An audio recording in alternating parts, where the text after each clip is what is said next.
is Food for Thought, a podcast for all, but a specifically curated conversation for men and those that love them. Food for Thought is powered by the Brothers Brunch, which is an experience that focuses on 3 specific ingredients: cuisine, culture, and connection. The Food for Thought podcast adds to this experience as it's intended to be an expansion of one's palate that explores the human side of leadership, the reality of our relationships, the legacies we intend to leave, and other drops in life's proverbial bucket that provide men with the tools that they need in an effort to lean in as better husbands, fathers, and friends. Welcome to the table. This is Food for Thought.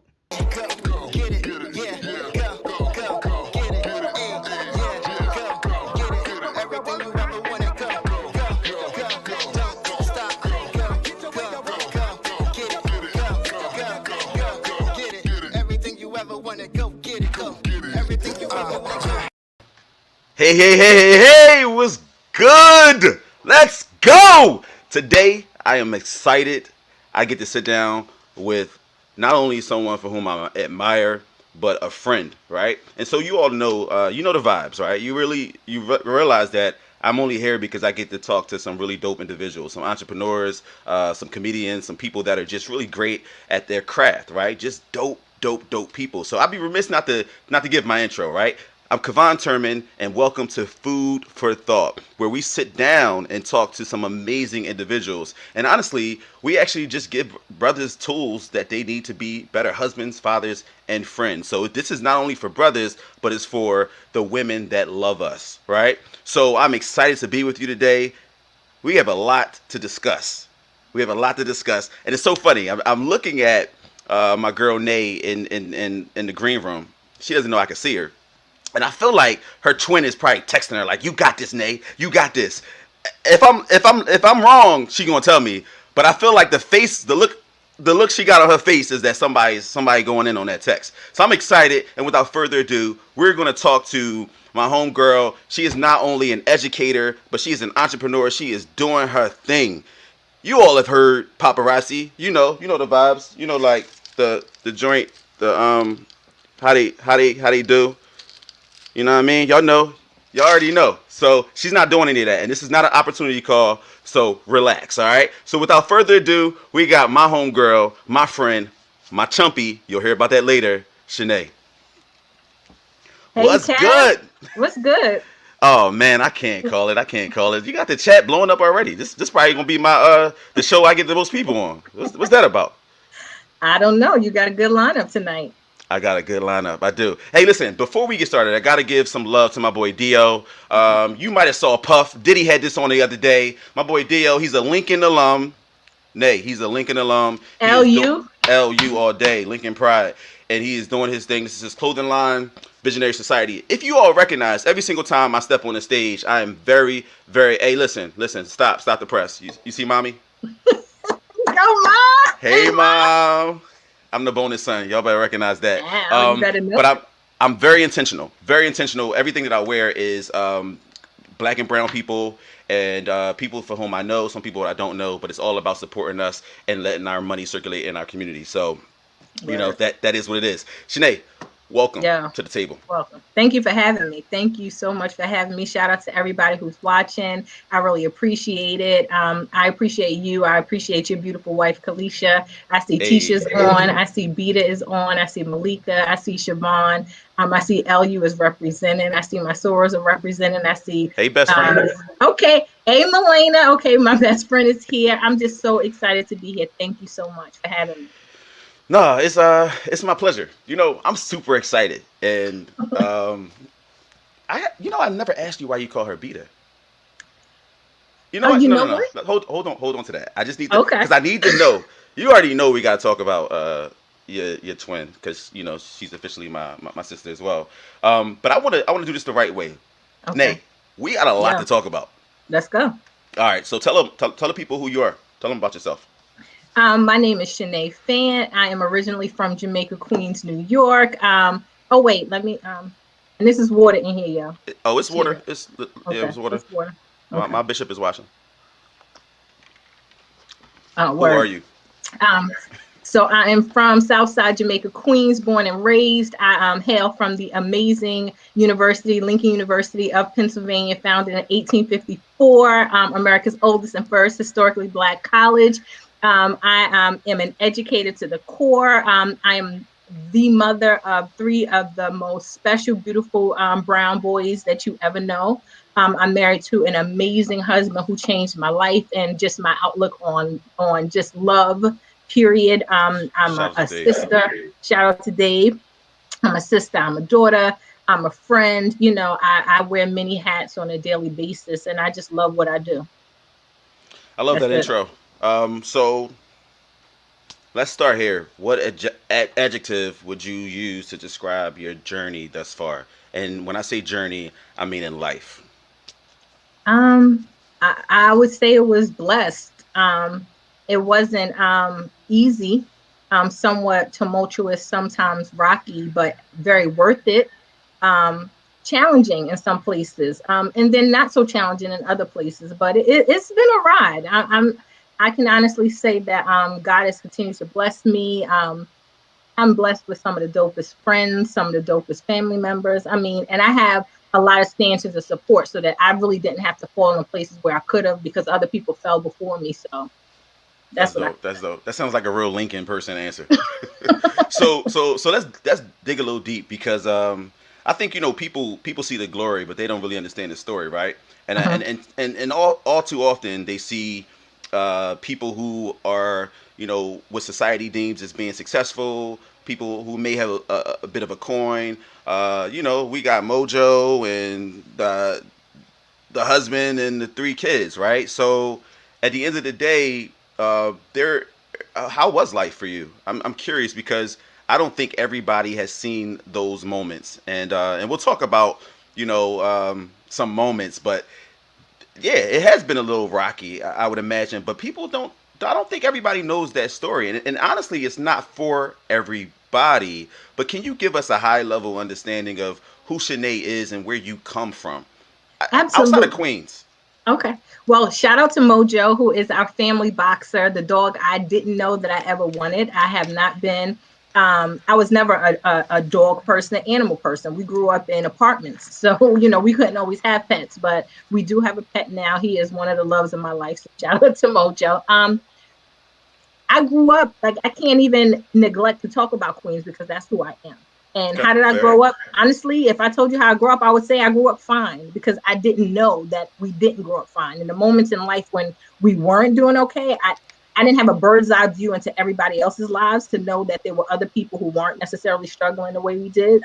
We were always happy. We didn't always have a lot of money, but we had love, we had grit, we had grind, we had each other.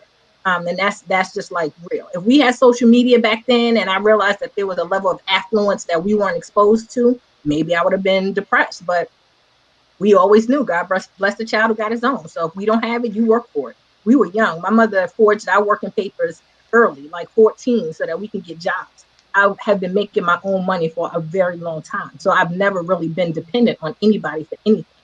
And we were hustlers. So I worked in a supermarket as my very first job. I worked there with grown adults who had families. And so I'm hustling in like, listen, if you need to take off, don't tell a manager, let me know. I'll pick up your shift. Things weren't electronic back then. We punched in like this.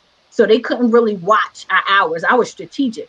I was trying Right. to clock over 40 hours as a teenager because it's time and a half after 40 hours. I'm trying to get hours on Sunday. I'm trying to find the folks who need to go to communion on Sunday evening. So they need the Sunday evening off. So I can work a double shift on Sunday so I can get 10, 12, 14 hours on a Sunday with time and a half. So like that's how we grew up.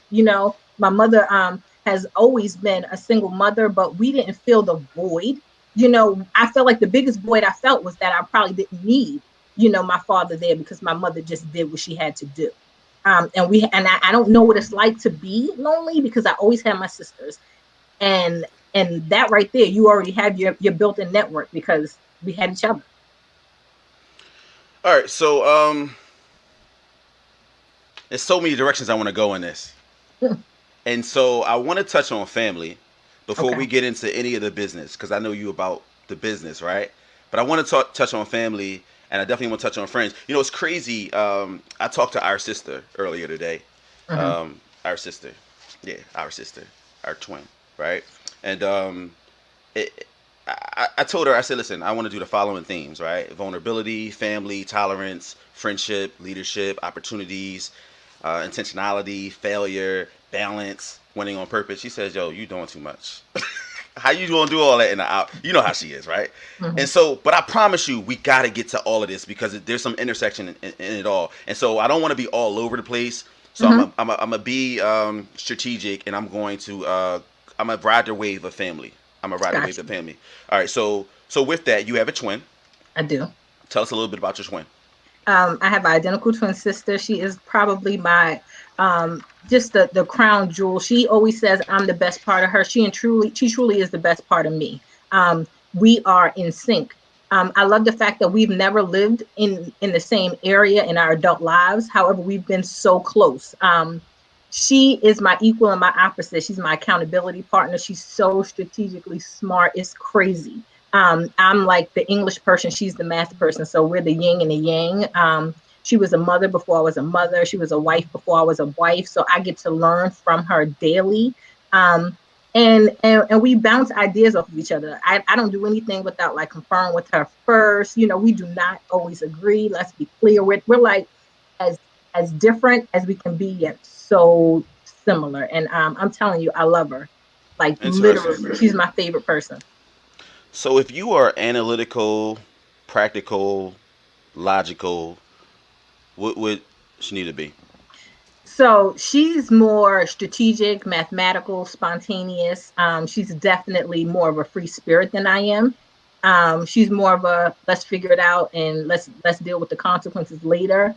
I'm more Mm. of a I got to figure this out beforehand. Um, and I think sometimes she's less optimistic, which makes her move differently. My optimism will probably make me do things that I probably shouldn't do at times, and her pessimism will prevent her from doing the things that she's not supposed to do. If that makes sense. Yo, no, it makes a lot of sense, and it's pretty dope because I feel like so I wasn't blessed to really like spend time with her until recently. Mm-hmm, I've known about her, but you've always just been my chumpy, and we'll get to chumpy later, right? mm-hmm, So, but I think if like your real friends will probably agree with me on this. The two of you are the best of both worlds. It's mm-hmm. like literally having both of you. You are legitimately like set, right? Because you already know you're gonna if something pop off, Shanae's gonna be like, look, now let's think about this. Take a deep breath. She is gonna already be over there like, Like, what's nah, good? why are we talking, right? Right. And so I love Exactly. that about the relationship. But I don't want to go too far because we can go down a rabbit hole with that. There is a star of the show, Mm-hmm. and so not to get it twisted, she's not your only sister. Can you tell us a little bit more about your other sister? So I have an older sister. Y'all know her as Shalon Star. We just know her as Shalon or Lon Lon. And that's a family thing. Don't you ever repeat it. That's something that my nana called her. But I yeah, can't we call her all Lan grew Lan. up. No, you may not. Oh, okay, I was just Um, asking. you can call her Star though. Awesome. You can call her Shy Boogie. But we've always grown up really close, but separate. So our relationships were all individual. And even today, I have a separate relationship. It's like me and Star and B. It's me and B, and then it's all three of us. And it like is like different dynamics in and around that too. Like we Okay. we have. Ah, Did that so make many sense? questions. It does Okay. make sense. I just have a lot of questions, and I know we're gonna run out of time. So allow me to interrupt you every now and then because I don't want to mansplain and Absolutely. all that good stuff. So I need to know about your dad. To be honest with you, I've never heard you talk about him, and you could tell me mind my business, I but I don't have want to to tell you know. that. Okay, I really want to know where your dad fits in because I think I've known you for a very long time, and honestly, Nate, we've not had one conversation about him. So I'm just curious. But I also want to know. I have a question about Star. So which direction do you want to go in first? Either one. I'll start with my dad. My dad Okay. is deceased. Okay. Um, Fairly recently deceased, about 4 years. My father wasn't in our lives consistently as we were growing up, but he was there. Okay. My father was incarcerated on and off a great deal of our childhood, and just you know just some adversity prevented him from being able to be the provider that he wanted to be. But he was probably one of the smartest men that I knew and didn't really get a chance to know. Wow. It makes me emotional because I even said to my husband, I said to Dave the other day, like, dang, I really wish that, if he would have just lived a little bit longer, I just would have seen things change, a lot. He never met my children. So that's hard. Here's the thing. I can't even remember. I know, I believe the last time I saw him, I was pregnant with David. I don't believe he actually met David. And so that was a long time ago. He only met my husband probably once or twice. But I do know that he did resoundingly, give props where props due for Dave just being the man that he was in my life. And shout out for marrying a man like Dave, right? I admire you all from afar, and no relationship is perfect. Let's be clear. Right. But like shout out for that, all things considered, in that journey as well. So we'll talk a little bit more about that. But thank you for sharing. I had no clue. It's funny for those who don't know. We do a lot of pre-work for this show just because you want to be respectful. That wasn't a part of our pre-work. It just on the fly. I'm just like, yo, real talk. It's so many layers to the conversations we have with people, but it always comes back to the core and my calling, which is to aid in the growth and development of men. And it's funny. I'll share this real quick. My dad has cancer, and I'm an oversharer, right? And that's the one thing that I've not shared. I have tons of pictures and video as of late because he's really not doing well. But him not doing well has recently brought us like closer by default. I'm having to like literally care for him. So like going from not talking to your dad a lot to like giving him a bath is humbling in a sense. But I appreciate the fact that I still have him. And I appreciate you sharing that because that's I'm sure that it would be emotional. It's emotional. I think at 41, I'm now at the place in my life where I feel like I do wish I had him around. I feel like if that's the one area of my life that I'm missing, I feel like I somehow was able to compartmentalize that and like push that out. Like the lack of, like, I never felt like I needed a father. I never felt like I needed that. And now I do feel like, probably the one little for sure. Yeah. thing that could have made things a little differently. Yeah, a part of this work is being able to go there, right? And being able to have meaningful conversations and just uncut for the most part. And I think part of this is about transparency as well, because people again see the smiles and the turn up and we're motivating people and the whole nine, but there's those other areas that you wish you had a little more of, or you would have done something different. So we're not going to stay there.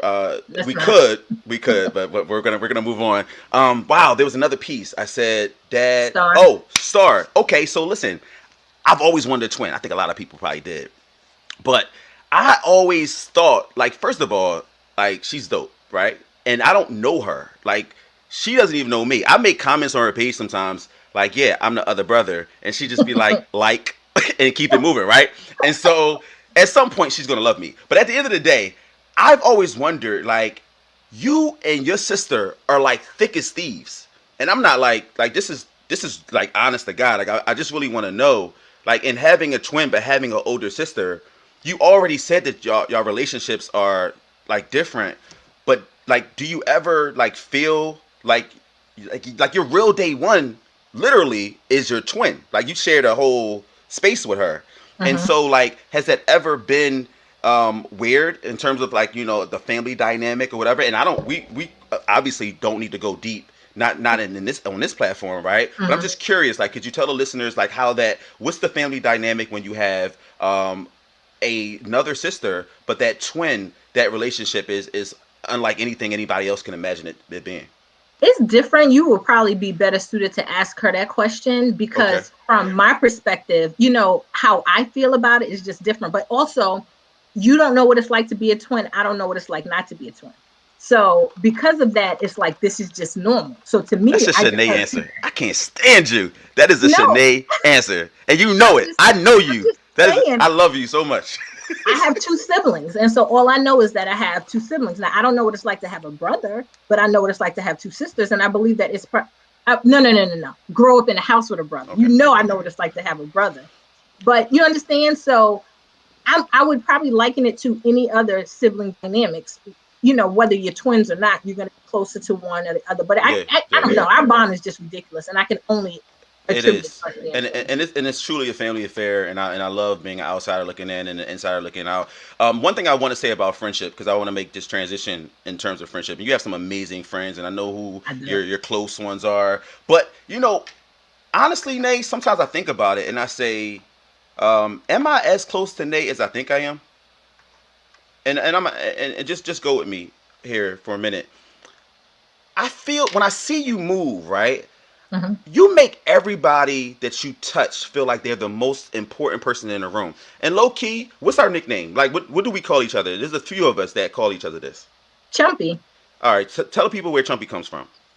So that was just something that I did. Did that originate the summer that we stayed at Lincoln over the summer? Yo, Bored I think that summer was another summer that's changed my life, honestly. Yeah, same here. And we just had to figure it out. I literally had this conversation recently. We struggled. We were broke. We were up there. We didn't have 2 nickels to rub together. But relationship I don't know issues. about you, but I know that I didn't want to go home now.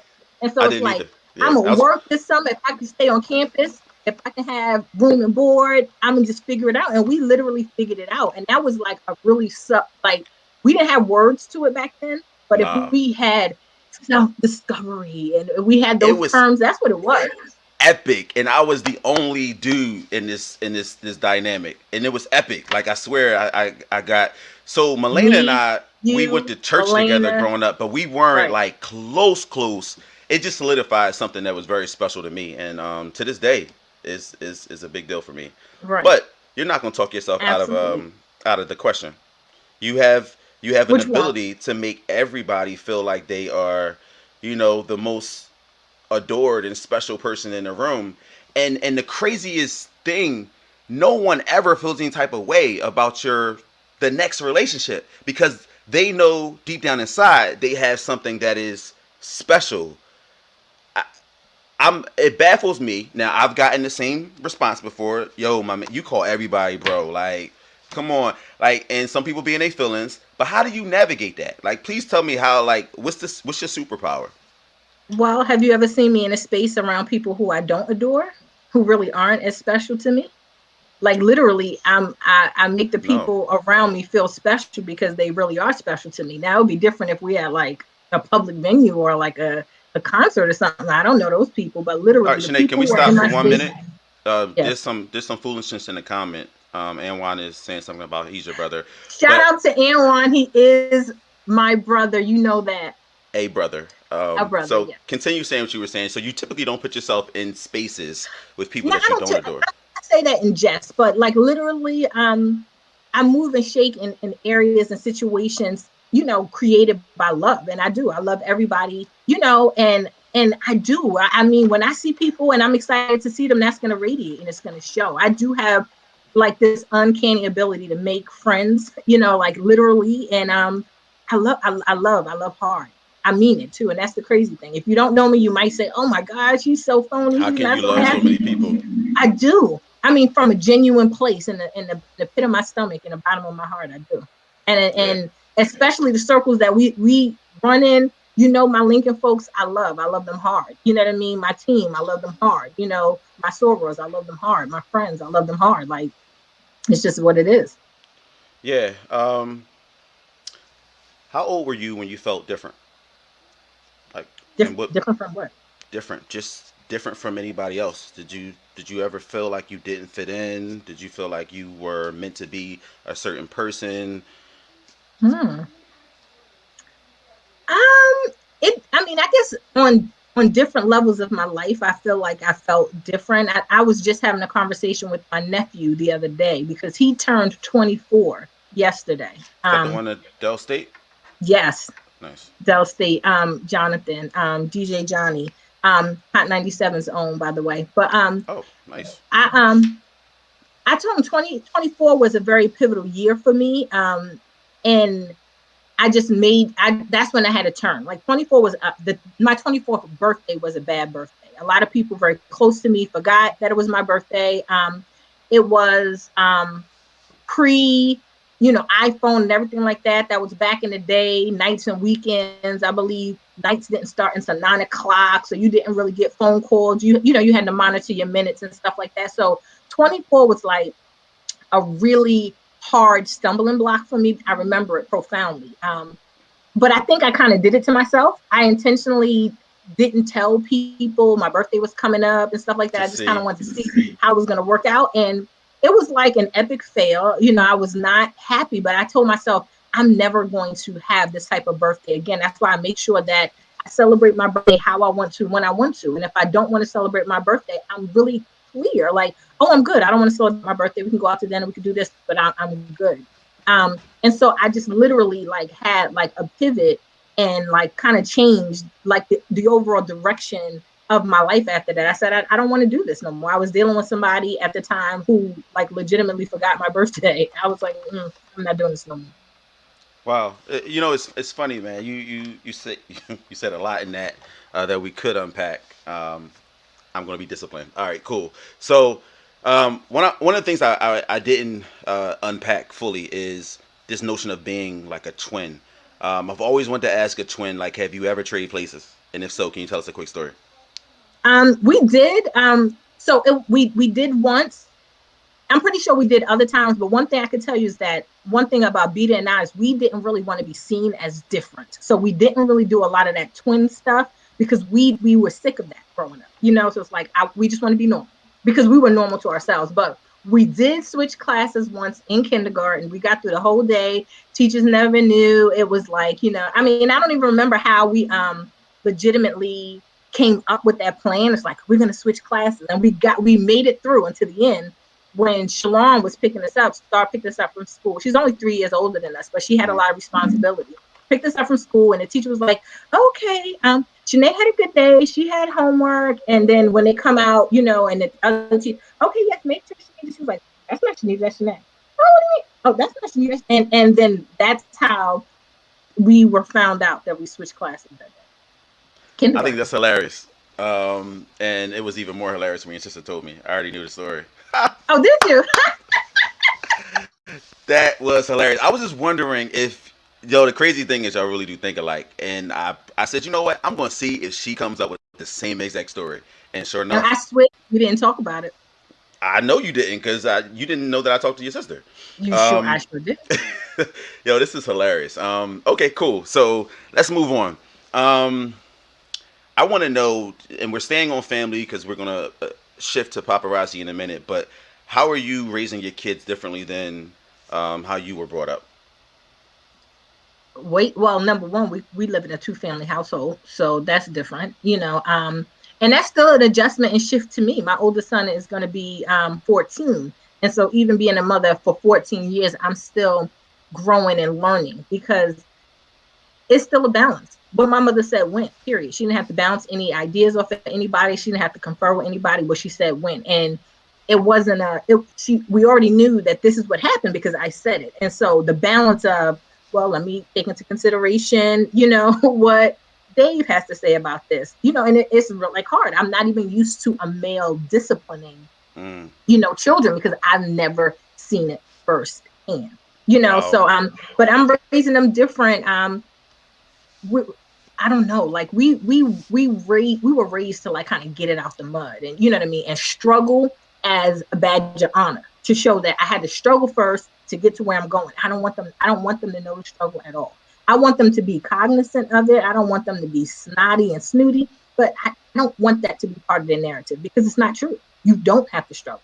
And finances is not the only area that you struggle in, but you don't have to struggle. If you make good decisions, if you put yourself in the appropriate situations, you will be fine. And if not, until they are grown and out of this house, our job is to make sure that we kind of shield them and mask them and pick up the pieces so they don't have to know those ills of the world. So, that's how we're raising them different. We raise them different because they get juice boxes. We had to have porta waters and stuff like that. Or, I'm just raising them just to not always, feel the burdens that adults have to feel. I want them to be children while they can be children.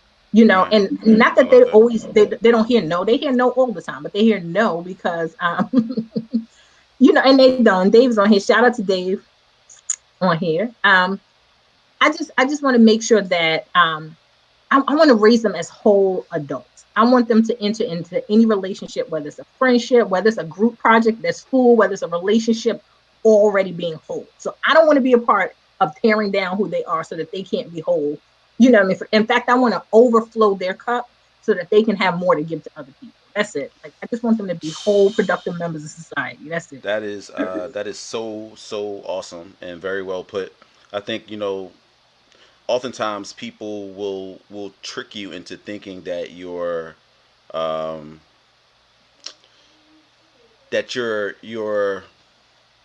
you're taking something away from your kids by not exposing them to what the world, all of the harshness of the world. And again, like it's funny. I took my kids down. We were down to see the grandmom in North Philly, and they were like really like stepping aside and doing all this. And I was like, "What's the problem?" And Caleb was like, "Why is there so much trash on the ground?" And I was like, first of all, keep your eyes straight. Let's keep it moving. And it just is what it is. And she was just so jarred by something to me I didn't even notice, to be honest with you. And in a way, I was like, man, maybe I should expose them to a little more of this, so that they cannot be so, And we like, should. We you should. know what I And one mean? They thing need balance. they need balance. I remember it profoundly. So we grew up in an apartment building. I remember bringing them home with me once, and we were in an apartment building. We were in the elevator, and I don't believe Sumo wasn't born yet, so it might have been just me, Dave, and the boys, David and Dylan. And there was pee in the elevator. But what do when there's pee in the elevator? You stand in the other corner, and you don't put your back on the wall. And before you get in the elevator, you look up, you look in the mirror, you make sure that there's nobody in there. I don't remember when I learned that. I just Mm, know that that's what it was. And then I remember being upset that they didn't know that. And then I also remember being upset that they were like so devastated that there was pee in the elevator. But I had to check myself because that's ridiculous. That is absolutely. like barbaric. There should not be pee in an elevator when you It's go not in there. normal. Right. But because there were other people around, I felt embarrassed that they were like looking at the pee, and I had to check myself. So they do need balance. They need to Hmm. recognize that that there's another side, but I don't ever want that to be normal to them. It's not normal. Nobody should Okay. pee in the elevator. I like it. I like it. So, wow, so many questions. You are a mom and a wife first, or are you a wife and a mom first? You want me to give you the right answer or my real answer? I mean, I'm a mother. I'm a mother and a wife first. Okay. And Dave is grown. so, They're not. oh, Dave, you hear Not that? like that. You grown? Dave doesn't No, need no, me in no. the same ways that they need me. I understand. Hmm. That's your answer. That's your final answer. Final answer. Okay. I love Nate so much. So in transitioning to paparazzi, and we're going to talk more about paparazzi, but I also want to talk. I'm going to bounce back and forth. And before we do paparazzi, tell the people. Do you remember who? There are not many chumpies out there. There's only a Okay. few of us. Do you remember them? Get it right. Absolutely. Name them. Kevon Turman, Shanae Fant, Melena Green, Tisha Jackson, and Lewis, who Mm-mm. is yeah, that's No. some he was. You say Uh, no? no, I don't remember that. Okay, well, why you still got fingers up? It was just four of us. All right, well, Well, I saw I'll let Melena and them say it. I don't remember him being a part of that. I saw you had a finger up like you were still counting Oh there. no, I was just so you I was adding like, people for no reason. okay, no. No, he was there that summer. He was there that summer. I just don't remember him being. No, this is no Well, he shade. I wasn't just really don't. right. But I'm just saying he was there Melena, that please summer. tell us. Please tell us, Melena. Melena will tell us. She'll tell the I truth. understand that, but I'm just saying you were still counting, and so that's why I was like, Mm. uh. My wife said, "Don't be shady." I'm not being shady. I'm being serious. Exactly. Thank you, Kalisha. Shout out to Kalisha. Um. Melena said that's it. All right. So yeah. So you are a part of an organization called Paparazzi. For people who Business, don't yep. know, a business. Excuse me. Wow, you got me together. 2.5 seconds. I didn't So mean you are a to. part of. No, you did. You are a part of a business called Paparazzi. And so, for those who don't know, and if you've been under a rock, please give them your 20-second version of Paparazzi. Okay, Paparazzi Accessories is a direct sales company based out of Utah. We sell amazing, beautiful lead and nickel-free jewelry for an affordable price. Most of our products are $5 plus tax. However, we do have a upscale line for $25. It is a direct sales company. It has a structure where when you build a team and bring people on underneath you, you do stand to make an amazing commission. We are changing lives $5 at a time. Awesome. That was a great 20-second piece. Um, so I'm being serious. You believe it or not, people can't keep that under 20 seconds. Talk to me about where Dave fits into this business model. Okay, so I joined Paparazzi in August of 2015 as an independent consultant, sight unseen. So I say all of that to say I didn't even know what to expect. So he Okay. certainly didn't know what to expect. So when we joined Paparazzi, the business looked different at that time. So we both were just figuring it out. Initially, I was primarily working on selling the jewelry and growing my team, and so he was there more as a support. As our business grew, as our team grew, and his influence and his participation in the team grew, then it kind of shifted a little bit. So now we work together to work on the business. I work primarily to support, train, develop, and mentor the team, and he's more on the business aspect of it, financial part of it, inventory part.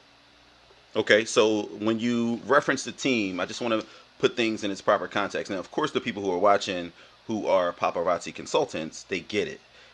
So talk to us as if we don't get it, right? What does Okay. that mean? So there's just levels. We get it. We understand that part. But for example, how many people are on your team? So right now we have just over 8,800 members on Team Trendsetters.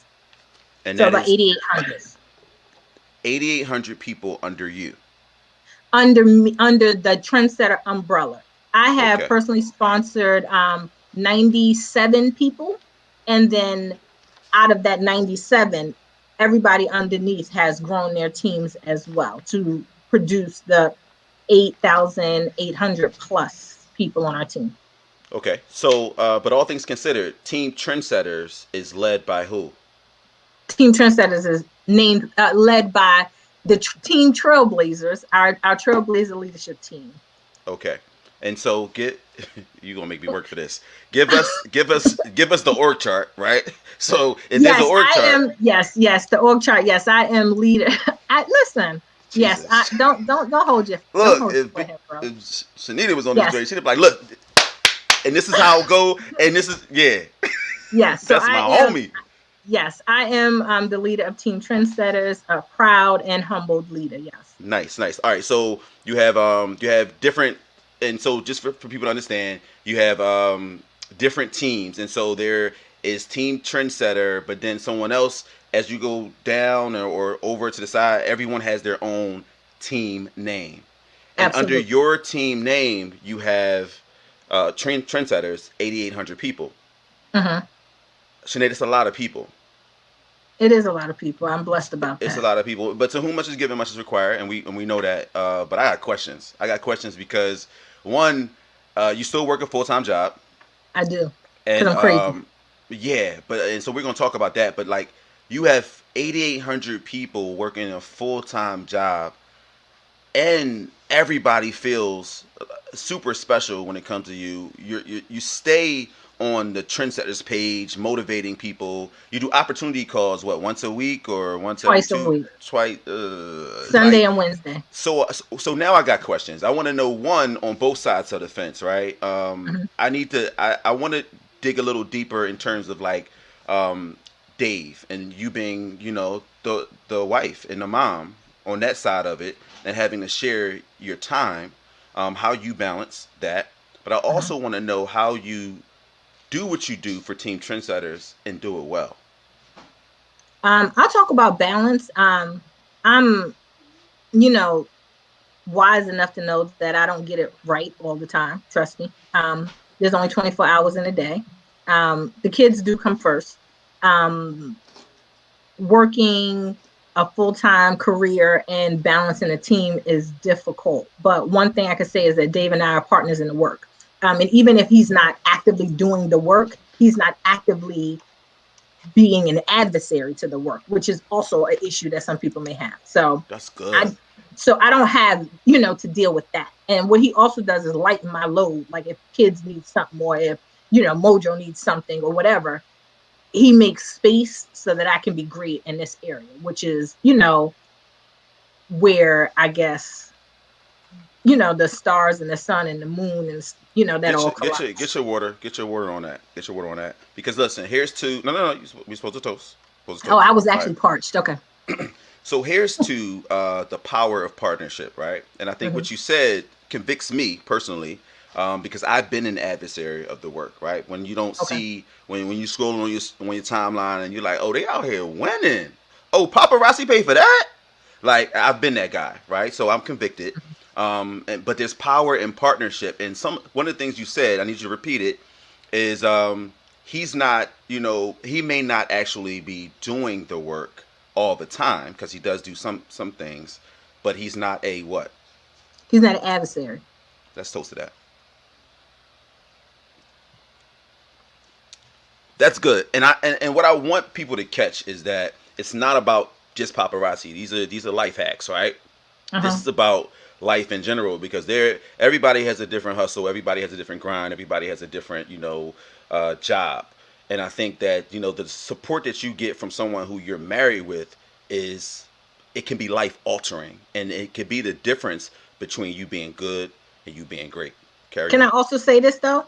Like, my business is extremely profitable and we work together. So it's not like my business and it's our business. So when the business is winning, we're winning as a family. So it will behoove him, to make space for that to take place.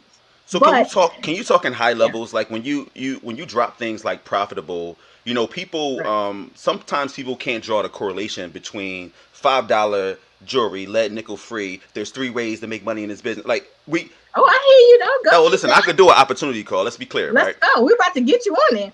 But what I'm saying is that sometimes people can't draw the correlation between $5 jewelry and really out here like getting new houses, traveling. They don't get it. So just pretend that we were on an opportunity call, right? What is it that you would tell me? Because I'm a dollars and cents person.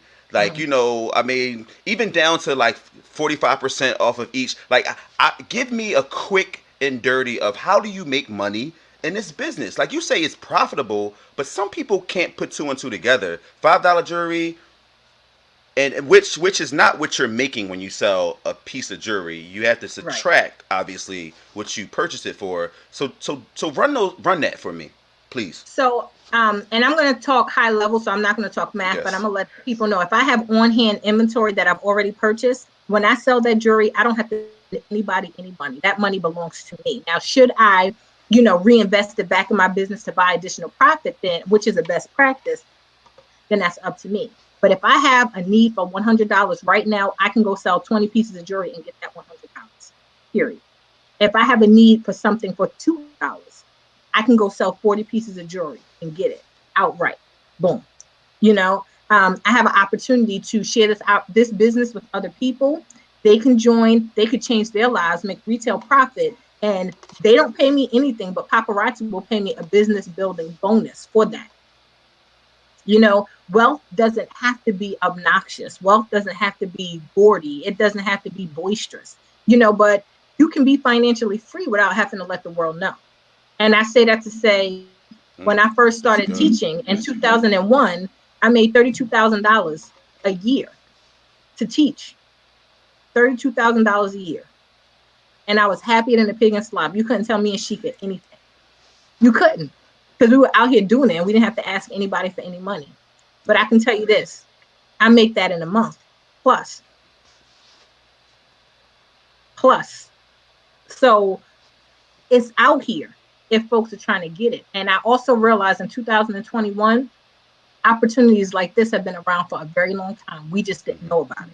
folks just didn't tell people about it. They kept it to themselves because people, from our demographic weren't supposed to be, living this type of lifestyle. Sure. But this ain't new. Folks have been living like this for a very long time. All right, so I like that. So roll your sleeves up. You got sleeves over there? I don't. I have All on right, short cool. sleeves. Let's talk.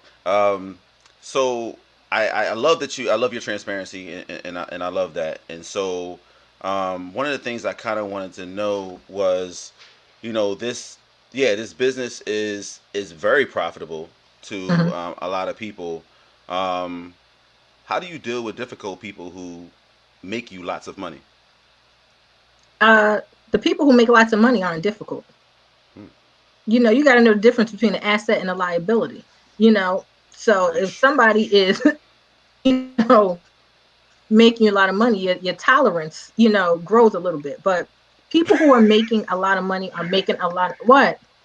That was Why funny, are but you anyway, go ahead. laughing? No, you good. I was serious. Say that. But people who are making a lot of money are making a lot of money because they're doing it. And when you are doing it right, that means that you got a lot figured out. So people who are really making a lot of money in this business don't even really need a lot of handholding. They don't need a lot of support because they got it. You know what I mean? The people who need a lot of extensive, tender loving care in this business haven't figured it out yet. Nice. So talking about profitable, talking about practical. Um, I'm curious if if it wasn't paparazzi, what would it have been for you? Um, Definitely entrepreneurship, definitely business. There are a lot of things that I wanted to do and still want to do. So I don't even know if I really want to, say some things. But um, I'm all about feeling the need. So when my kids were younger, one of the things that I knew was a void is there weren't a lot of event centers. There weren't a lot of spaces for us to do stuff, whether it was halls to have birthday parties or like play dates or like, whatever. So I always said, I just want to have me a space that I can do things, whether it's like full on wedding reception or, just be able to do, kids parties or lunch dates or pop-up shops, stuff like that, which I still feel like is a need and a void and might be something that I pursue in the future. But more so than me trying, like the other thing I need you to know is like the crazy, crazy, crazy thing is God blessed me with this opportunity and I've never really been on a paper chase. Like money doesn't really mean a lot. So that's why everybody wants to earn more money. Don't get me wrong. That can't Hmm. be dangled over my head as a carrot because that's not what motivates me. But being, I want to live comfortably. So when that was like a paramount concern for me, I'm like, yo, it's a need. We could provide that need and be profitable at the same time. You know what I mean? But Yeah, man. So like, all right. So this there's two things I want to say. Um, One, this is a family business for you in more ways uh-huh. than one. So can you can you give people a quick and dirty of the women that are closest to you and their involvement in this work? Wow. So clearly the three that are closest to me, my identical twin sister is an elite leader on our team Game Changers, phenomenal leader. My older sister, we've heard a lot about her already, Star is an elite leader on our team. Shout out to Team Star Quality. My mother is a leader on our team. Hey, And mom. what I love about that, hi mom, she's a leader, shout out to Team Shot Callers. And that lets you know that there's a space for everybody here. If people who have clearly, shared interests can be successful in this business. Anybody can be shared, be vested. My team is also made up of a lot of people who I personally know, Hmm. between, college friends and high school friends, middle school friends. Like I have friends from junior high school who are on my team, church members, co-workers, colleagues, people who my kids went to school with their kids and now we're on a team together. Like the shared network is crazy. Let's not forget about like sorors and line sisters and chapters. I mean, like, so having the ability to work and lock arms with people who are truly my friends, I really believe that that is like the secret power for me That's the sauce personally. right there. That is actually the sauce. Yeah, yeah. Shout out to Team Vision Chasers since everybody giving shout outs. What? You better say it. Hey, so this is not deep, but how much of this 8800 is well, we already know. So personally sponsored is in the 90s, but how much of your success is and I don't mean this in a an arrogant way, but how much of this in, let's say, the following is you versus the business? Now I want you to sit rested and rooted in that question for a minute. I want you to think about what I'm asking you, because is this the type of business where you can put someone, like literally replace you and put the other person there, and they would have the same growth at the same rate? And of course we know the answer is no, because everybody's individual. But like, I really want you to understand what I'm trying to ask. How much of this, in terms of trendsetters, the growth, is it Shanae and what you embody, and the ability that of to get people in your circles to trust you, versus the actual business? Because I believe when you told your story, it was really like something about lunch money or whatever. I vaguely remember the story of how you, and then it was really about supporting someone for whom you trusted. Right. Talk a little bit about that, and what is your answer to that question? So one, I'm not going to be arrogant. There are a lot of there's a lot of success in paparazzi, which is why it's a dope opportunity for anybody. So we are not the only successful team, although I think we are the dopest team out, and I'll say that flat out. For many reasons. So can I be replaced with somebody else who could then grow a profitable team? Probably.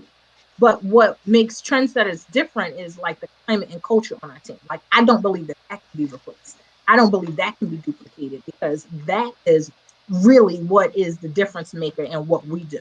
We don't have to pretend that we're super close when we have an EMP or a convention or a passport vacation, because we truly are. We don't have to put on airs and have these photo ops when we're around each other, because we actually are genuinely happy to be around each other, and we do miss each other, and we communicate all day, every day. So it's really like just being in a room with friends and family. And so a lot of the conversations that we have, especially as it relates to team building and actually like building our businesses, they're like heartfelt conversations. It's a conversation I would have with my children. Like, look, boys, if y'all are trying to rock out, if y'all are trying to maximize your earning potential, let's do this. Let's go. And so trust has to be built. And it's really not about me wanting to benefit financially off of anybody. It's like, no, I want you to have this for you. Right. Because you deserve it too.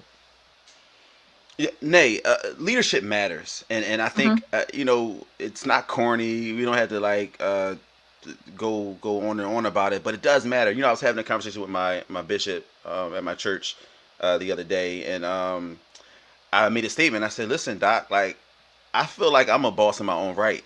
To be honest, well, I appreciate that, but what I didn't say it in any type of way. I said, but I want to follow." Right? I want to be under your tutelage because I respect your leadership. And so when I go hard and I grind the way that I do, is because I respect the leadership. Like, so you got people in the chat. I say, yo, have your moment. The best leader ever. All of that. And that's love. And so just as I prefaced our conversation earlier with the fact that you make everybody feel so special, and sometimes I'll be in my feelings like, oh, wait, are we all your brother? Right? It's equal or it's reciprocated on the other side when it comes to how we show you that we love you. So I appreciate you saying that. That's dope. So look, it's 55 minutes in. We've almost talked for an hour, right? Before you do that, I'm not stopping it. Seriously, no. Before we do that, can I say something now? Absolutely. Because I just need to give take this moment to give you your flowers that you deserve. Because when I tell you I am actually genuinely a fan of you and your work, I am, and you know that. You know what I mean? Your grind and your hustle is so real and so dope, and you are so professional. It is scary. It gives me goosebumps. And you look out for me even when you don't even know that I know you're looking out for me. And just a a smile or a nod of approbation means a lot to me, because you, without condition, have always supported me. And let me tell you something else. Even, just like, just your glow is helping other people. Brothers Brunch has to be legitimately one of the dopest things that I've ever got a chance to peripherally experience. And I'm over here like, can I go to the Morehouse Symposium? Like, how do I get there? You know what I mean? So Thank you for your consistency. Thank you for your marketing and branding. Thank you for every time you do a Throwback Thursday or an opportunity to show people that you have receipts for longevity of the things that you do, even when you don't get paid, because you don't profit off of all of the work that you put in.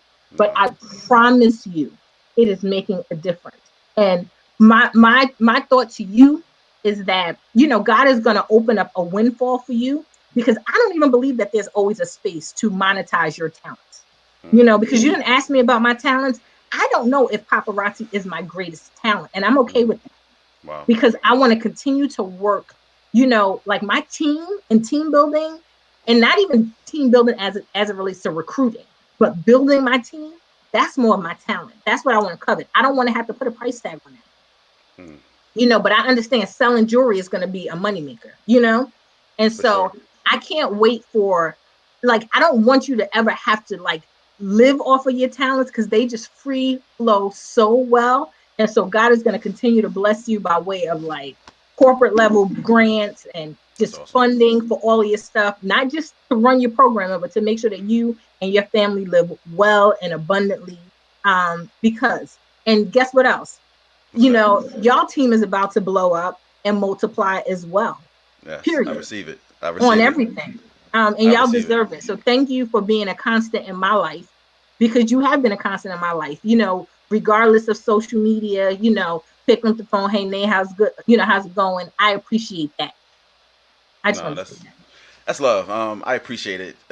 I was just getting ready to ask if you could go on for a little longer than an hour, just a half an hour or so. Sure. That's because there's more that it is. It's National Wine Day or something like that. I hope you know that. No, I didn't. I just had water. So I have water in here too, but I just wanted to let you know that. Okay, yeah. Ish, you have wine? We're not gonna have wine now, but I'm gonna have later. Okay, cool. Yeah. So first and foremost, thank you for that. I appreciate it. I think affirmation on any level is important. But when it's genuine and you're obedient, whatever God put in you to give me, I'll take it. It's been, when you mentioned it's been a rough journey, right? Man, life is ebbs and flows, and I'm learning over the last couple of years that whatever happens to you, it happens, but it's how you react to it that really matters. And sometimes the things that happen are so much bigger than you, right? Man, if you only knew the inboxes or the private messages that I get that say, how you lived your life or what you're doing now or how you've recovered inspires me. And I appreciate that. But again, the responsibility, is pretty thick for that as well when you have any type of platform. So I appreciate it. Word. All right, man. So we've almost been talking for an hour. Beta said you will pick up the phone too. I absolutely will.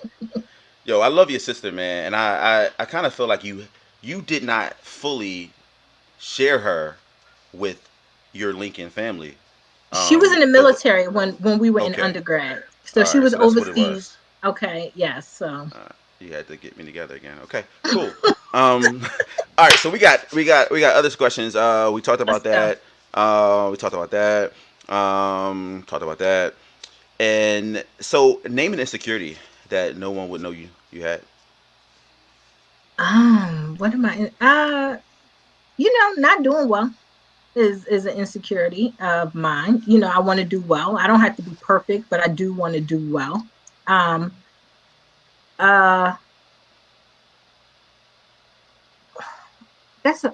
am I insecure about? I don't know. I think I'm insecure about so many things. Are you kidding me? You have no idea. Like, I'm not as overtly confident as you think I am. I'm I'm insecure about everything except like motherhood. Like I know I'm a good mother. That I know I'm a good mother. Like education, like I know I'm a good educator. Nice, nice. Yeah, that's dope. I know I'm a good friend. Like so, like those things I know I'm good at. For sure. New things I'm insecure about. Okay. I need approval. I need approbation. I like to hear. Keep going. You're doing a good job. Nice, nice. Yeah, I think we all need that a little, some more than others. Let's talk failure. Okay. So since that kind of is a natural progression, um, there have been things that I could think of that we may share in common, but just certain things in life that we've not gotten when we wanted it. And so I think even when if it comes down to fraternities and sororities, right? We Right. both Okay. in undergrad would talk about what we wanted and how bad we wanted it. Our situations are completely different. Full disclosure, I it was a little hot and I didn't want to be hot, so I stepped out of the kitchen. Whereas your situation was very different. And so without going into grave detail, I really want to talk about that because I think as people in general, and particularly men, we suffer in silence. And we go through these things, and there's no healing that occurs because we don't want to talk about it. And so Uh-huh. I look back on my situation and situations, and now I'm able to give it language, and it's so freeing to be able to understand what I felt, what I feel, and my desire, why I felt this way, and how not getting it when I wanted it affected me, right? But now, as a 42-year-old man, I'm like, I'm so glad that I was able to go through what I went through, to be able to sit here today. So, of course, I'm warm and flowery with it, but you're picking up what I'm putting down. So I'm I want thinking to of what you know. done now. Yeah. So talk to me. Talk to us. Um, so I originally pursued Delta in undergrad, starting in the fall of 1998, when I was at Lincoln. We were in a very peculiar situation because the year prior to that, they didn't necessarily have intake, and we were really unclear about whether or not they were going to have intake. A long story short, there was no intake the entire time I was at Lincoln, which was very devastating to me because I never thought that I would actually leave my collegiate studies without, fulfilling one of the dreams that I wanted to, which was, pledging a sorority. And I had very deeply etched, ideals about how do you join a sorority. You absolutely join in undergrad. You have your process, you bond with your prophytes, you bond with your line sisters, you bond with the area schools, your road trip. Like that's what I had in mind. And that was something that I really felt like was robbed of me. Like, dang, that I thought that made my experience inferior. In fact, I was always looking over my shoulder, like that they were coming back. I had an opportunity to potentially study abroad. I was like, I'm not even thinking about going abroad because if I do that, then then I might miss when they come back. Like I'm telling you, it was like just straight up every move I made, student government, different leadership positions that I took on, I was putting myself in a position to make sure that I was a valuable asset to a chapter if they came back, literally. It was the sole reason that my grades improved exponentially when I was in undergraduate, because I'm like, I need my grades on point. I'm getting Mm-hmm. older. It's like, well, now you're a junior, or now you're a senior. If you had to be very competitive, and so that was a letdown because the time period that we grew up in, it was like this is it or it's not at all. But I do recognize that I don't know if I would have been my best self if I would have came through in that situation. I wasn't always exposed to the best side of people, and I know that also I know I'm blessed because I graduated in 2001. I was able to pledge in 2002. That doesn't happen. We graduated in 2001 and we still have folks that we know and love who are still pursuing, who haven't had an opportunity yet. Yeah. um I'm following like too. literally, and shout out to everybody, you know what I mean, Yeah. because this is a lifetime commitment and we still have more time to go. But everything about my experience in becoming a Delta, being a member of Delta Sigma Theta Sorority Incorporated, the best sorority in the world, has been loved and loving. And Mm. I can't be anything but a loving Delta because I've only seen love this way. I can't say it would have been the same way the other way around. And so I love that. and I've vowed, one, that I'm always going to be active and financial, because it's something that I wanted so badly. And so I would have done anything, to find the money to pledge. So I'm going to do anything to find the money to stay financial, and I try my best to give my talents to my sorority and to my chapter, because I would have done anything to volunteer my time before I was a member. So now that I'm a member, I have to find space and time to participate. I appreciate everything that you're saying. I appreciate your transparency. I think it's very important for us to always remember, right? Remember being starry-eyed. Remember, willing to do whatever it took, and remember that journey. And it wasn't all bad, the things. Oh, it was disappointing though. Yeah. I mean, there was a lot of tears, a lot of sad nights. You already know. Yep. A lot of disappointment. I mean, and some other things in the journey that I chose not to mention, but you already know what it is. You were there. Yeah, but I also think being able to give other people hope, because to your point, there are people that are still in search of, right? And I think that the importance is you get things when God wants you to have it, quite frankly. And so I appreciate you sharing that part. So one of the other things I wanted to ask you is I want to know about like who's strong for the strong? Like, what do you do for like self-care? You're always pouring into other people. When is the last time you felt overwhelmed? I feel overwhelmed every single day. Okay, what are we doing about that? Single day. I found a good dairy-free ice cream. I eat ice cream. I mean, because dairy don't work well with me. I have a core group of folks. I mean, I'm telling you, when God was giving out blessings by way of friends, and I have a couple of different sections of friends, like legitimately, like so I have my group chats, I have my text messages, I have my folks who check up on me. I have folks who really don't care that I'm trendsetter name. They really don't care that I'm this and I'm that. You know what I mean? They're gonna treat me like Nate, they're gonna treat me like Shanae. And they're my stanchions of support. Like sometimes I just want to escape. You know what I mean? I want to, send screenshots of stuff that we see on social media and laugh about it. I want to do that. And so that's my outlook. You know what I mean? I really believe that when God was giving out shoulders, he like made mine broad and long and like, so, I mean, I can take on a lot.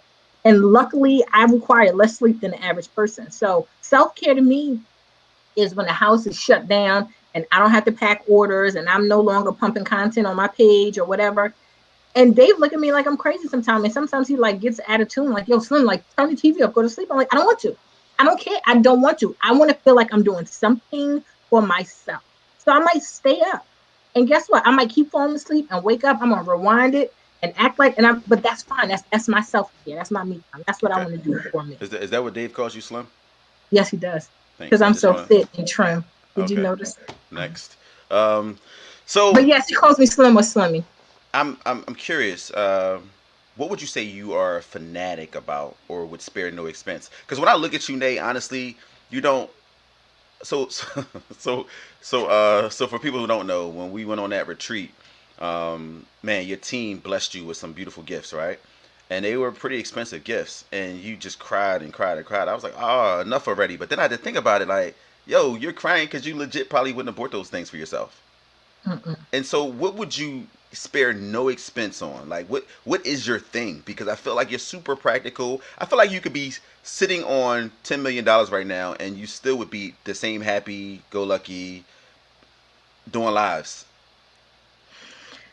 The crazy thing is spare no expense is not really on things. It's probably more on experiences. So I'll probably spare no expense on like a vacation or for travel. There's nothing like material that I would probably spare no expense on, because, most people who know me, I hate the word cheap because it has a negative connotation, but I'm very frugal and spendthrift. I mean, I still look at, price tags. I'm still like price comparing. Like sometimes I'll get in my car when it's late and drive to pick up food because I just realized the DoorDash was just like, I'm not doing it. But sometimes whenever I do it, I'm doing it out of a conscious reason. And I say, all right, I understand that I'm paying more. All I got to do is sell 2 pieces of jewelry, and that'll equal what they gouged me for. But I do it for a reason. But I don't spend a lot of money on things. Look, Dave says you'll spend that 10 million though. He help you with it. All right, so we are moving on to a segment that I like to call a quick 10 hits, Okay. and it's just 10 questions. They should be short, but if you want to elaborate, by all I won't. means. Uh, we we're an hour 11 in, and so I really want to end this broadcast at 11:30. At the latest, I want to be respectful of people's time. But before we move on, I wanted to just say, um, who's got next? You know, like, so you have the downline, you have even your 97 personally sponsored. If you decided to say, you know what, it's run its course. I'm satisfied, and I want to gracefully bow out.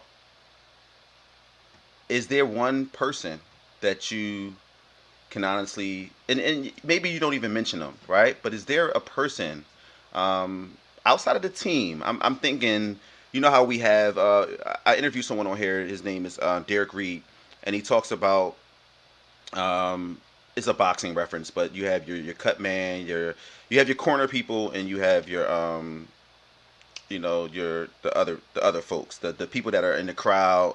They, Mhm. you got your championship belt, and you're the heavyweight champion. You walk into the ring, and you got all of the people that that are with the crowd. But when it comes to the people that can get in the ring, is only that those two or three, right? And one of them is the cut man. They patching you up, making sure that you don't, all your bruises and all that. So those people that have been in the trenches with you, the people that are like, yo, when somebody talk to you crazy, or somebody stop doing the work that they were supposed to do, all of the craziness that happens behind the scenes that gracefully you'll never divulge, right?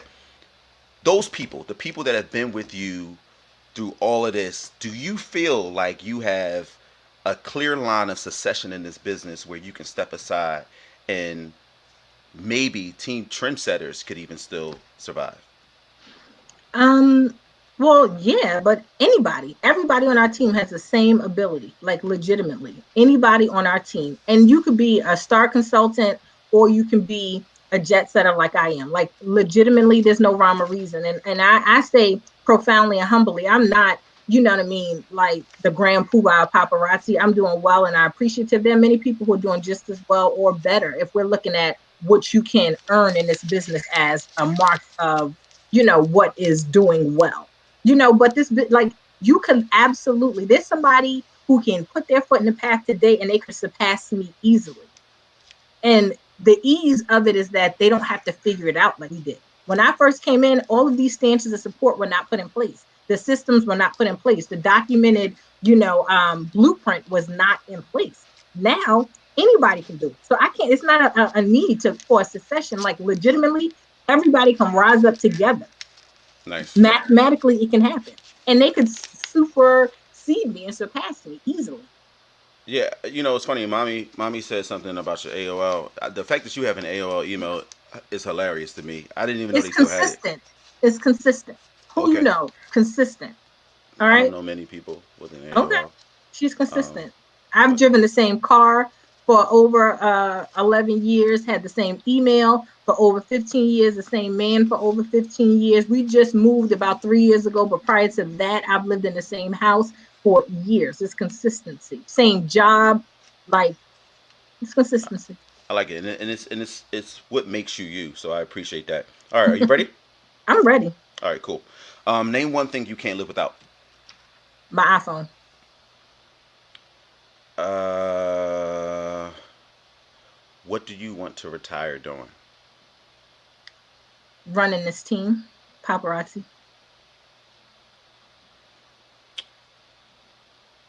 Biggest lesson learned from quarantine thus far. Um, you got to plan your time. Get dressed every day, or you'll feel like you're sleeping all day. So, I often say, like, happiness is a fleeting emotion, and what I mean by that is that I could be happy, but then it could storm outside, and all of a sudden I'm like depressed. I'm typically a person that focuses more on being content, right? Mhm. But if happiness is a fleeting emotion, In this moment, are you happy? I don't believe that happiness is fleeting. I believe happiness is a choice, and I am happy because I choose to be happy all the time. Okay, facts. Who's your favorite human on the planet? Oh, Knew that one would get you. oh, it's gonna get me. I can't even say that because it's different people for different situations and different times. I got time for it. So give me your top four. Different. Okay, so then I'm going to name the boys as one. Okay, Okay. so my children are like my favorite little people on the planet. They Okay. they they complete me. Dave is my favorite, counterpart. Like we rock out. Like he completes me. Beta clearly one of my favorites. You know that. She I do. completes me. My mother. We have this uncanny ability. In fact, I'd like to also put Shalon, Shanita, and my mother in a canon. They complete me. Favorite. Sheikah, we haven't even got a chance to talk about Sheikah, my Yeah. ride or die, absolute best friend. We lived together for years after we graduated. And the great thing about our friendship is it's different and evolved and it's not needy. And we don't even have to speak to each other every single day, but it's like the epitome of what's understood doesn't have to be explained, so she completes me. Melena completes me, my fate, so Yeah. it just is what it is. I have, No, I love it. I love it. I love it. I you love it. know, Love it. Yeah. Go ahead. Finish your thought. I think I I mean, we interrupted. can go on. I You know know what I we mean? don't have to. We don't have to. But I will say something about Milena and Sheikah. Um, they don't have to be a part of paparazzi. They don't have to be seen. Um, they don't have to be mixy in any of your pods. But that love, man, that love right there, I love it. And Right. that's I can only speak to that love because I've seen it, Hmm. throughout college, and it's been constant and true. So shout out to you to have friends like that. Absolutely. Um, what's the best advice anyone has ever given you? Um, Make time for yourself. Make yourself a priority. It's not selfish to, put yourself first. Okay. In your opinion, can anything be worked out in a relationship? Absolutely. If both people are willing. What advice do you give that you don't follow? Um, give yourself grace. Hmm, that's heavy. I'm very hard on myself. I'm working on the give myself grace part. Yeah, that's heavy. I would probably concur. Um, if you had a daughter, what is her name? Um, I think Kendall. I can see that. Last question of the evening, Shanae Fant. What are your questions for me? Um, what's your perception of paparazzi? Wow.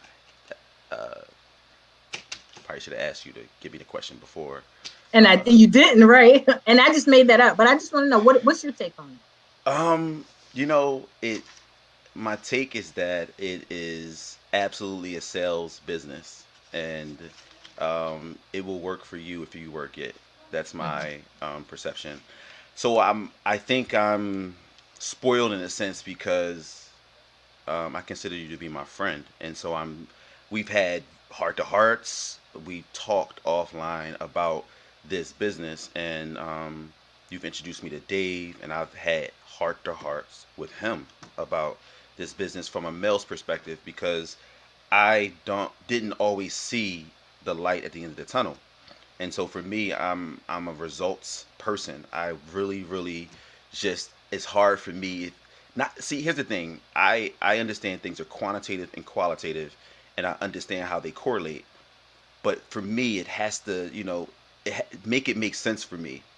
And Hmm. so believe it or not, when when you all are on these opportunity calls or any type of training, because you do a million of them, they're on speaker and I'm listening to everything. And so I'm stimulated by everything that's happening because it's who I am business wise. And I get excited about that 45%. Like when you start talking data and numbers, yeah. And then when you make it real for me, where it's like, all right, so you want to buy lunch? How much do you need? $10? Okay, well you need to buy sell two pieces of jewelry. You want to buy a house. You wanna pay your mortgage, like, and backdooring it and really just making it make sense. That's where I most like I come alive. But sometimes, if I'm being honest with you, it's daunting, right? Because the real piece of it is I don't pride myself with keeping up with the Joneses because it's just not my personality. I truly value when you know what you bring to the table. You don't mind eating alone. And so for me, I've just always been that way. But I enjoy people. I enjoy the whole structure of the team. But I sometimes feel envy creep in my spirit because I see people gaining, or living a way that I would love to live. And Mhm. so for me, the perception of paparazzi is multifaceted in the sense that I have hope. I have a strong desire. I have this thing where I question where what husband will I be in this space. And Mhm. so it was affirming to me to say, because you said it without saying it, is like Dave is not getting on nobody's camera every day and selling the jewelry per se, right? Never went live, not once. That's not his thing. But he plays his position. He loves you and he supports you. And the biggest thing he can do is what I'm hearing is not being adversary. And so Mhm. that's affirming to me because you don't know the power that that could be in the power in the pressure that could be when you got me standing over you like, hey yo, so we just gonna lose a whole room for all that jewelry? Hey yo, what's up? Like, what we doing? And as opposed to saying, well, how can I help, or how can I utilize my strengths? Because I'm the data person to help you move this business. I Um, mean, I don't want to paint an unfair picture of what goes on in a Fant house. oh yeah, Life is life, and trust me, we go through that too. It's like, listen, our house, there's jewelry everywhere. And the way that you can get to jewelry easier is that the boxes are out. Like if I pack everything up and it's neat, then it that takes part. me a longer time to get to the pieces in the pack orders. So, it's give and take, but I will tell you, those side eyes change a little bit when the business is a little bit more profitable.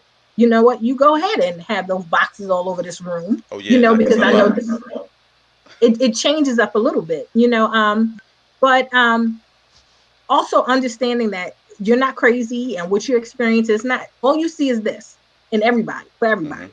So if you think everybody else, if you work in your business, work is not clean, work is not neat. Work is worked in and worked around. Mm. But I promise you, you know, one of the things that we can have this conversation offline, but one Sure. of the things I say in my training is like, if you knew you would sign the next like superstar in this business, you know, the 10th person that you sign, would you go out and sign those 10 people because you knew that 10th person was literally going to make you, a millionaire? Absolutely. But why do you need that guarantee? You got to be able to do that without that guarantee. Because mathematically speaking, you could actually probably get more, productivity just trying to get 20 solid people than stopping at that 10. Or, this is a team sport. Absolutely. And you say it Um, all the time. It's a sales piece too, and I think that it's so many different ways to make money in this business. And I want you to touch on those ways really quickly, just so people can know. What are the so the first way that we make money is through direct sales, period. Okay? We are selling an amazing product at an affordable price. The best way that you can make a retail profit is to sell this jewelry to people who want it. If you have people who have already vehemently denied wanting to wear fashion jewelry, then those are not your people. That's fine. Not You're your not people. trying to convince people to put jewelry on dogs. That's not it. But if you already wear fashion jewelry, if you're looking for a way to zhuzh up a look, I have on a plain black baby tee. But when you spruce it up with some jewelry, it makes it look different. Those are your people. Period. We sell jewelry hand to hand. Anywhere you can sell a product that belongs to you, you can sell it. You can bring it to work, to church, to a sorority event, fraternity event, sporting activity, home show, vending event, whatever. Your hustle and grind will determine the profit that you make. What you cannot be is scared. What you cannot be worried about is what people are going to say about you. Because I did that for everybody. Just trust me, people looked at me like I was crazy when I first started selling this jewelry. Now you don't have to worry about that. You can also sell jewelry through our free website. Paparazzi gives you a free website once you join. You never have to pay a maintenance fee. You never have to pay, a monthly charge. It is absolutely free. When people buy from your website, Paparazzi will process the order, package the order, and ship the order directly to your customer. You do nothing. All you do is collect your commission the following month. That's not going to happen accidentally. You have to promote your website. You have to market and brand yourself and market and brand your jewelry. But you can actually make a retail profit every month without having a single piece of jewelry in your inventory. And then the third way that we make money is through team building. As you grow your team and as your team begins to work in this business, Paparazzi will pay you a business building bonus. Marrying the three is clutch, literally. All right, I'm gonna stop you there because I know you can go in, right?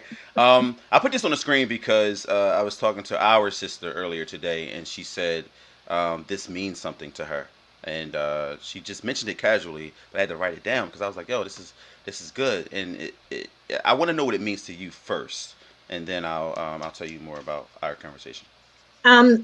So you want me to tell me what it means to me or what I believe it means to Does her? it spark anything up It to you? does. I mean, Okay. this has extreme significance to me.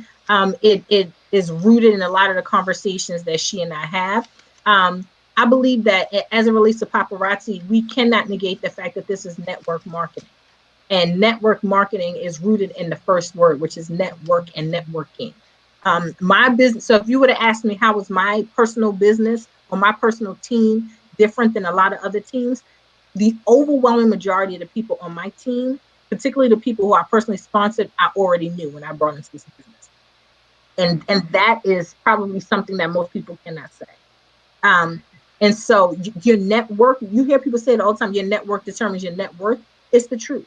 And so part of my success is the work I did prior to becoming a consultant, Yeah. maintaining good relationships, rubbing elbows with the right people, being integral beforehand, Yep. because some people have to unpack all of that so people now trust you again so that you can join their team, And so I don't believe that that can't, be orchestrated after the fact, but I know that, and so I am leading the team that I have while also leading the team that I want. I want to lay the foundation so that when new people come in, they already see the transcript of, oh, this is not new, but leader by nature and not by that's important.